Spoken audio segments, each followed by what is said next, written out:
Mr. President, whenever there is something in the news, Joe Biden does emerge from his compound to make a statement. He was in Wilmington. He was in Wilmington, Delaware yesterday.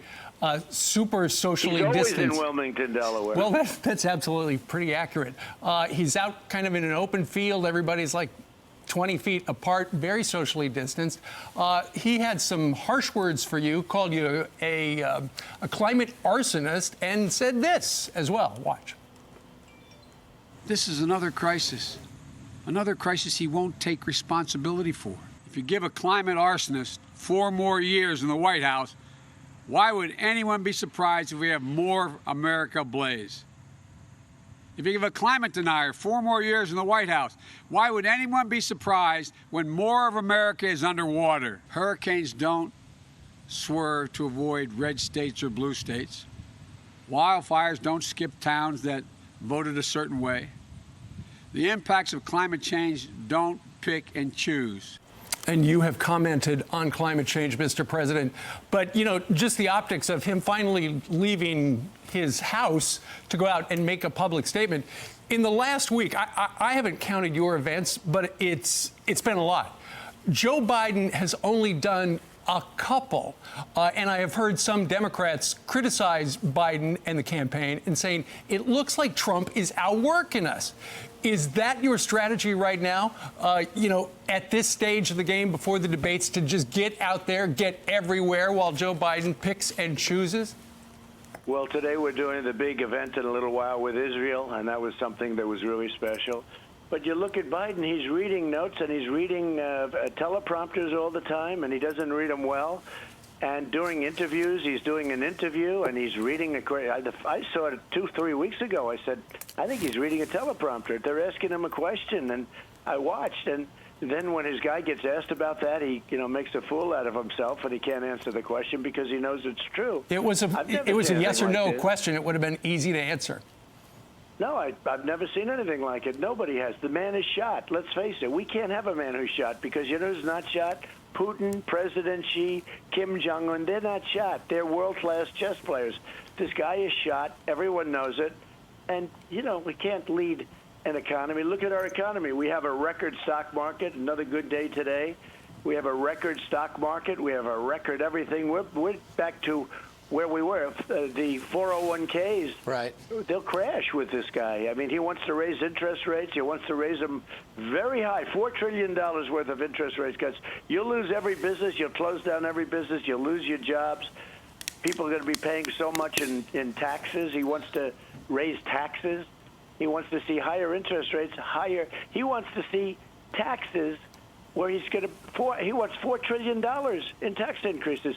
And you can't do that, Steve and Brian and Ainsley. You can't do that. You'll destroy this thing. We're gonna have a great new year. Now we're gonna have a big number come out. That's third quarter. It's going to be a very, very extraordinary number. It's going to be a record setter in all respects. Now, maybe I'm wrong, and that would be very bad that I'm saying this, but I know that's what I do. You're going to have an incredible number coming out just before the election, literally 2 days before the election. And I'd rest my hat on that. Watch what happens. Watch how good it's going to be. And next year, we're going to have a great year. But if somebody comes in and raises taxes and lets interest rates go up to a much higher level, that would be a disaster for this country. You know, we also borrow money. This was very bad because it took $3 trillion, maybe $4 trillion, to settle the problem where we have, you know, and I do believe we are rounding the turn, including without the vaccine. I think we're rounding the turn. With the vaccine, it's going to be great. But to get this horrible curse off our back, we had to spend trillions of dollars, and we've kept it going really well. And we could use additional stimulus, but Nancy Pelosi won't approve it because she thinks it's bad for me in the election. Well, I think we're doing very well. I think it's bad for her not to approve it because everyone knows she's the one not approving it. But Joe isn't equipped to be president. He's shot.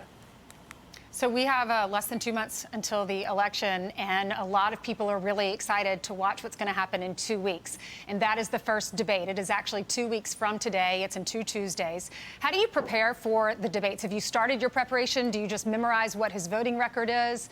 Or do you do these mock debates and get people on your staff to stand behind the podium and act like they're Joe Biden? What do you do?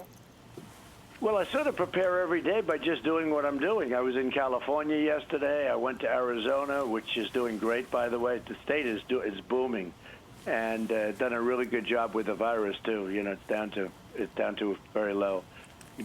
Excellent governor, excellent in Texas. I've been to Texas over the last few days. I've been to Louisiana, Florida. I mean, I've been all over the place, and I watch this guy sitting home, and I say, maybe I'm doing it wrong. You know what? Maybe I'm doing it wrong.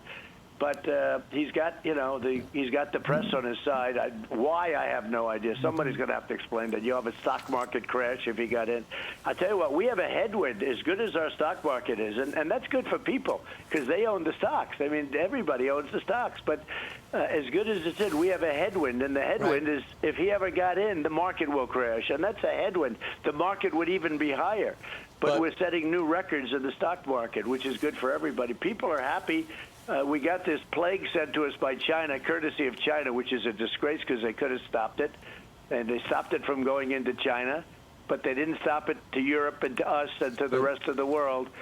And they should be ashamed of themselves. On the debate, you have the experience of working with Chris Wallace as moderator. You just did an hour with him on Fox News Sunday. And you have the experience of competing for the presidency against Hillary Clinton, right? First, set the scene. You know the style of Chris Wallace, and now you were able to study what Joe Biden's been doing for 47 years. What's going to be the greatest challenge here? Well, I don't know which Biden is going to show up because I watched him during the debates where they had 20 people on the stage, and before they started culling it out, and I watched him, and he was a disaster. You don't get worse. He was grossly incompetent. Then I watched him against Bernie, and he was okay. He wasn't Winston Churchill, I can tell you that, but he was okay. He was fine. I said it was like an even debate. And so I said, what did he do? So, I mean, what happened to him all of a sudden? Because he was okay. And Bernie was okay. It was an extraordinarily boring debate. But he got through it. And I said, what's the difference between now and some of those classic moments in the other debates? And something was strange, in my opinion. I won't say what, but a lot of people think that something happens, and you can't do that kind of stuff. You just can't do that. Well, Mr. kind President, of stuff. you have suggested that Joe Biden should take a drug test. I do. I would take one too. Yeah, I would. I would say you think he's taking some sort of drugs to pep him up? I do. He's taking something. Or gives him some clarity or whatever. Maybe it's a cup of coffee. Yeah. Take a look at him. Yeah, maybe he had a lot of coffee. Maybe he had 15 cups of coffee. I'll tell you what. I've seen him in the debate with the other people, including Kamala, and nobody treated him worse than Kamala. He picked Kamala, and nobody treated him worse. Called him a racist, called him everything you can be called. Then he says, I'm going to pick Kamala. And Kamala has her own problems. I mean, she went from 15 down to nothing. She dropped out before they got to Iowa. So I think she's not a good choice. I think she's compared to Mike Pence, who's been a great vice president. He's been a great vice president, and you guys know that very well. But no, I don't know. It's very strange. I think he should take a drug test. So let's talk about Joe Rogan, he probably has the biggest podcast in the country. And Tim Kennedy, who's on our show a lot, Army Ranger, he was a guest on the show, and they were talking about adding another debate. And he tweets this out, Tim does. On my podcast with Joe Rogan, he offered to moderate a debate between Joe Biden and the real Donald Trump. It would be 4 hours with no live audience, just the two candidates, cameras, and their vision of how to move this country forward. And then he asks, who wants this? #debates, #election 2020. Then you responded, I do. So you've accepted that. Joe Biden, no word on whether or not he would be interested in doing that Joe Rogan debate. Joe is lost. We can't have a president that's mentally lost. You mean Joe Biden? I thought you meant Joe Rogan at first. Joe Biden. I'm talking about Joe Biden, yeah. I can take the gloves off because they put an ad on in the military where I'm standing over a grave and they made up a sentence that I said, and I never said it. And I have 25 people that were there that said he never said that. They made it up, and then they made it, this phony Atlantic magazine, which is a radical left Obama friend magazine. And they made up this horrible quote, and nobody's been better to the military than me. I've rebuilt the military. They're the greatest people. They had me saying a horrible thing over a grave that's been there for many, many years. And I was with other people. and they know it's a phony story, and yet they've made it. They know it's a total phony story. It's called disinformation. You make up a lie. They make up lies. They made up another one about Social Security, that I'm against Social Security, and I'm the one that saved it. They used to do the same thing the last time. They said, I'm going to destroy Social Security. I kept it. Right. I haven't touched it. But they made it up the last time. So they'll make up a lie and go with it. So these are vicious people. So it gives me the right to take the gloves off and hit Joe because Joe's easy to hit. But, yeah, I would do it. I would do that, with Joe Rogan. I like Joe Rogan. I would do it with Joe Rogan, but I think Sleepy Joe won't.